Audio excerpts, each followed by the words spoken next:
2025 সালে ব্রাজিলের সমস্ত ম্যাচের সময়সূচি, কবে কখন কাদের বিপক্ষে মুখোমুখি হবে 5 বারের বিশ্ব চ্যাম্পিয়নরা, এসব বিস্তারিত জানতে পুরো ভিডিওটা না টেনে শেষ পর্যন্ত দেখতে থাকুন। কদিন আগেই শেষ হয়েছে 2024 সালের সর্বশেষ উইন্ডো।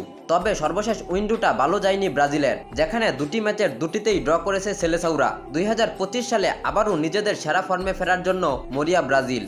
2025 সালে বিশ্বকাপ বাছাই পর্বের বেশ কিছু ম্যাচ খেলবে ব্রাজিল, সেখানে তাদের প্রতিপক্ষ হিসাবে থাকবে আর্জেন্টিনা ও কলম্বিয়ার মতো শক্তিশালী দল। 2025 সালের মার্চের উইন্ডোতে ব্রাজিল মুখোমুখি হবে কলম্বিয়া ও আর্জেন্টিনার, যেখানে মার্চের উইন্ডোর প্রথম ম্যাচে আগামী 20 মার্চ ব্রাজিল মুখোমুখি হবে কলম্বিয়া। এই ম্যাচটি হবে ব্রাজিলের ঘরের মাঠে। এরপর 25শে মার্চ চিরপ্রতিদ্বন্দ্বী আর্জেন্টিনার মুখোমুখি হবে ব্রাজিল। আর এই দুই ম্যাচের মধ্য দিয়ে 2025 সালের মার্চের উইন্ডো শেষ করবে ব্রাজিল। এরপর জুনে আবারও দুই ম্যাচ খেলবে ব্রাজিল, যেখানে ইকুয়েডরের বিপক্ষে নিজেদের ঘরের মাঠে আগামী 4 জুন মুখোমুখি হবে ব্রাজিল। এরপর দ্বিতীয় ম্যাচে আগামী 9 জুন ব্রাজিল মুখোমুখি হবে প্যারাগুয়ের। আর এই দুই ম্যাচের মধ্য দিয়ে জুনের উইন্ডো শেষ করবে ব্রাজিল। এরপর বাছাই পর্বের সর্বশেষ উইন্ডো অর্থাৎ সেপ্টেম্বরের উইন্ডোতে আরও দুটা ম্যাচ খেলবে ব্রাজিল, যেখানে প্রথম ম্যাচে 9 সেপ্টেম্বর চিলির মুখোমুখি হবে ব্রাজিল এবং 14 সেপ্টেম্বর বলিভিয়ার মুখোমুখি হবে ব্রাজিল।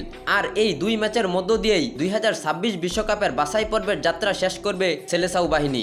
তো প্রিয় দর্শক, আগামী ম্যাচগুলোতে ব্রাজিল কেমন করবে এবং ব্রাজিল কি পারবে 2026 বিশ্বকাপে কোয়ালিফাই করতে? ইয়েস অর নো লিখে কমেন্টে জানিয়ে দিন আপনার মূল্যবান মতামত। তাছাড়াও ফুটবলের নিত্য নতুন আপডেট সবার আগে পেতে আমাদের এই চ্যানেলটি সাবস্ক্রাইব বা ফলো দিয়ে পাশে থাকবেন। আর আগেই সাবস্ক্রাইব বা ফলো করে থাকলে আপনাকে অসংখ্য ধন্যবাদ।